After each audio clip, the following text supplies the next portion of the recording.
Hello বন্ধুরা, আমরা চলে আসলাম পরবর্তী আরেকটি ভিডিওতে, যেখানে মিসলেনিয়াসের আমরা প্রিভিয়াস ইয়ার কোয়েশ্চেনগুলো করছিলাম।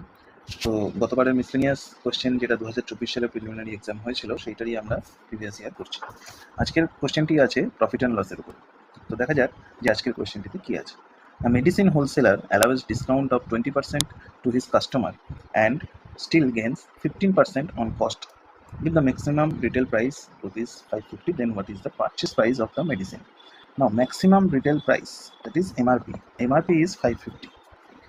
এবার বলেছে যে 20% উনি ডিসকাউন্ট দিচ্ছেন। ডিসকাউন্ট কত? ডিসকাউন্ট হচ্ছে 20%। এই 20%-এর মানে কি? 55-এর যদি আমরা 10% করি, @ 10% যদি আমরা করি, দ্যাট ইজ 55। তাহলে 20% হলে ইন্টু 2 হবে 110। তাহলে ডিসকাউন্ট দেওয়ার পরে যে discounted price that is SP, সেটা কত হবে? 550 মাইনাস 110, দ্যাট ইজ 440।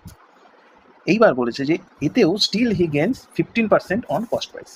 15% উনি গেন করেছেন।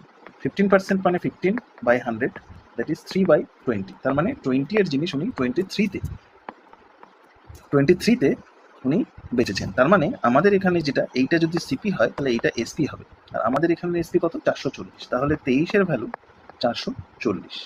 তাহলে 1-এর ভ্যালু হবে 440 ডিভাইডেড বাই 23 ইন্টু আমার 20-এর ভ্যালু দরকার। তো খুব স্বাভাবিকভাবেই, যদিও অ্যান্সারটা হবে 11-এর মাল্টিপল যেহেতু 44 আছে, কিন্তু 23 দিয়ে যেহেতু কাটে না, অ্যান্সার আসবে অ্যাপ্রক্সিমেশন। আর অ্যাপ্রক্সিমেশন অ্যান্সার মানে হচ্ছে এদের মধ্যে কোনটাই উত্তর হচ্ছে না, আবার নান অফ দি অ্যাবাভ উত্তর। আমরা প্রসঙ্গত এখানে বলে রাখি যে মিসলেনিয়াসের প্রিভিয়াস ইয়ার পেপারে দেখা যাচ্ছে যে অনেকগুলো কোশ্চেনেরই নান অফ দ্য অ্যাবাভ উত্তর হয়েছে।